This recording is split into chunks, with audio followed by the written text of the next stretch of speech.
पत्रकारिता संघ की ओर से माननीय मंत्री जी का स्वागत किया जा रहा है। जोरदार ताली से इनका।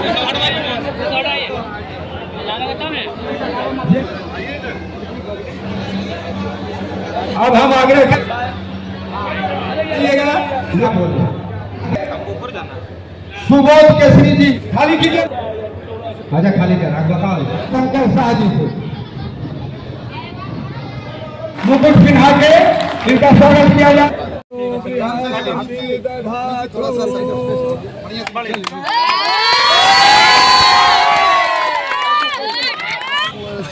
पास करा देंगे उससे सर आप देखना शुरू कर चुके हैं हमारे साथ जहाँ जहाँ ब्रेकिंग न्यूज आप देख सकते हैं। दामोदर रावत का अभिनंदन समारोह बड़ा ही भव्य तरीके से अभिनंदन समारोह किया जा रहा है, जिसमें विधायक दामोदर रावत ने कहा है कि झाझा में जब भी अनुमंडल बनेगा तो झाझा उस अनुमंडल के लिस्ट में होंगे और झाझा में बहुत जल्द बस को लेकर के भी बात करें और झाझा के विकास के लिए उन्होंने सारी बात की। देखिए क्या कुछ कह रहे हैं दामोदर रावत। देखिए हमारी जिस तरह दामोदर रावत ने कहा है कि अनुमंडल बनेगा तो सबसे पहला लिस्ट में झाझा का भी नाम होगा, क्या कुछ कहना चाहेंगे? देखिए हमको उनके बात से लग रहा है कि बहुत जल्द झाझा अनुमंडल बनने जा रहा है और इसका सारा माननीय परिवहन मंत्री और राजा के हम लोगों के हृदय सम्राट विधायक दामोदर राव जी को जाएगा और दामोदर राव जी झाझा के विकास के लिए पूरा एक्टिव रहते। सर झाझा में नागरिक अभिनंदन समारोह में आपका भव्य स्वागत किया गया है, क्या कुछ कहना चाहेंगे सर? झाझा पहले बहुत बहुत धन्यवाद, बहुत बहुत आभार। उन्होंने 6 बार ये यहाँ से करने का मौका दिया और सवाल ही आशीर्वाद से मैं हमेशा राजा के विकास के लिए हमेशा।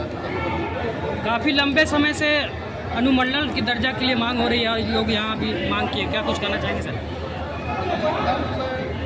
अभी सरकार बना नहीं थी और हमेशा पहली बार अगर सरकार वही तो सोच रहे हैं सर। आपने कहा भी इसके पहले भी हम लोगों ने आपसे सवाल किया था कि 1.63 करोड़ का लागत का जो बस स्टैंड है वो सुचारू रूप से नहीं चल पा रहा है और आपने स्वयं भी उद्घाटन किया था उसका, तो अतिक्रमण है सर, तो इस पर सरकार की तो लगातार गुंजाइश चल रही है, तो इस अतिक्रमण से देखते हैं ठीक। धन्यवाद।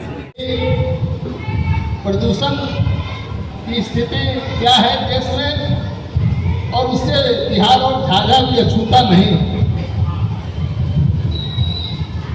और उसको प्रदूषण को प्रदूषित कम हो इसकी थोड़ी बहुत जवाबदेही हमारे विभाग पर भी है, क्योंकि अन्य सारे कारक तो है ही, लेकिन हमारी जो गाड़ियां देश से बिहार में चलती हैं वह भी एक कारण है। इसलिए हमने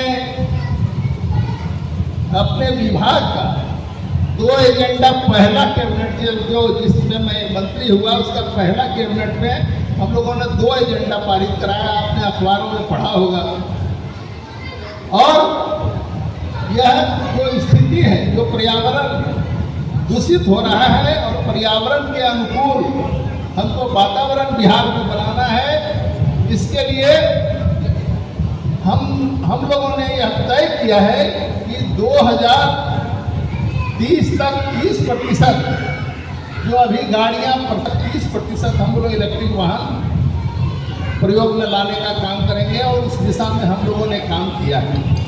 आपको पता होगा कि इलेक्ट्रिक वाहन नीति की स्वीकृति हमने दी है, हमारी सरकार सम्राट चौधरी की सरकार ने दी है और उसमें उस नीति में यह कहा गया है कि जो स्कूटी लोग खरीदते हैं इलेक्ट्रिक स्कूटी उनको हम लोग प्रोत्साहन राशि देंगे। तो जनरल में जो लोग हैं उनको हम लोग 10,000 रुपया देंगे और SC/ST समुदाय के लोग जो अगर स्कूटी खरीदते हैं तो उनको 12,000 रुपया हम लोग प्रोत्साहन राशि के रूप में देंगे। और तिपहिया वाहन जो इलेक्ट्रिक मालवाहक होंगे उसमें जनरल लोगों के लिए 50,000 रुपये हम लोग प्रोत्साहन राशि के रूप में देने का निर्णय लिया है और SC/ST समुदाय के लोगों को हम लोगों ने तय किया है कि 60,000 रुपये प्रोत्साहन राशि देंगे और इस दिशा में तेजी से काम शुरू हो गया है। इसमें महत्वपूर्ण बात यह है कि हम लोगों के पूर्व मुख्यमंत्री आदरणीय नीतीश कुमार जी ने बिहार में महिलाओं के सशक्तिकरण के लिए अभूतपूर्व काम किया है। बिहार में महिलाओं को घर से निकालने का जो काम उन्होंने किया है, इसकी चर्चा देश दुनिया में है और उसको हम लोग आगे बढ़ाते हुए आपको बता देना चाहते हैं कि जो महिला अपने नाम से स्कूटी खरीदेगी, चाहे वह किसी आय वर्ग के हों, चाहे करोड़पति हो, अरबपति हो, खरबपति हो, उनको हम लोग 12,000 रुपये की सब्सिडी देंगे। 12,000 रुपये। और अगर वह 4 पहिया वाहन खरीदती है तो उन्हें 1 लाख रुपये की सब्सिडी देंगे। और इस प्रकार वाहनों की खरीद शुरू हो गई है और इसके लिए हम लोग एक पोर्टल बनाया है। ये भी पोर्टल है, इलेक्ट्रिक वाहन पोर्टल, जिसमें आप गाड़ी खरीदिए और अपने कागजात को लोड करिए और सरकार आपके खाते में पैसे ट्रांसफर करेगी। इसके लिए कोई बिचौलिया को हम लोगों ने नहीं रखा है, सीधा पोर्टल में लोड करिए और पोर्टल में तो लोड होगा और उसको हम लोग कोशिश करेंगे कि 15-20 दिनों में आपके खाते में पैसे आ जाएं। तो यह काम हम लोगों ने शुरू किया है और प्रयास करेंगे इसको अनुमंडल जरूर बनेगा और हम चाहेंगे कि झाझा का अनुमंडल बनाया जाए ताकि यहाँ रोजगार में बहुत आगे बढ़े। आज जमुई बहुत आगे निकल चुका है और झाझा हम लोग को जो की स्थिति है। इसी के साथ मैं बहुत अभिनंदन करता हूँ। मैं हम मंत्री जी से 2 चीज़ से मांग करता हूँ, जो हमारे मंत्री जी इधर भी ध्यान दीजिए। हेलो, मंत्री जी से आग्रह करूँगा झाझा से लेकर देवघर के लिए जो बस के लिए हमारे यात्रा के लिए आने जाने के लिए सुविधा करते हैं तो बहुत सुविधा है। और हमारे झाझा से लेकर पटना तक जो बस के लिए यात्रियों के लिए उपलब्ध किया जाए तो बहुत उसमें भी है। झाझा के बहुत ऐतिहासिक मांग है बहुत दिनों से, तो जो अनुमंडल के लिए आप इसमें पूरा करते हैं कि झाझा के लिए बड़ी गौरव की बात है और आज का दिन झाझा के लिए ऐतिहासिक दिन भी है, जब हम लोग सभी झाझावासी, झाझा विधानसभा के समस्त जनता अपने लोकप्रिय विधायक सह मंत्री महोदय का सम्मान बड़े ही धूमधाम से कर रहे हैं। आज हमारे बीच हमारे स्टेज पर जितने भी हमारे परम मित्र बड़े भाई प्रोफेसर साहब गोपाल जी और आज के मुख्य अतिथि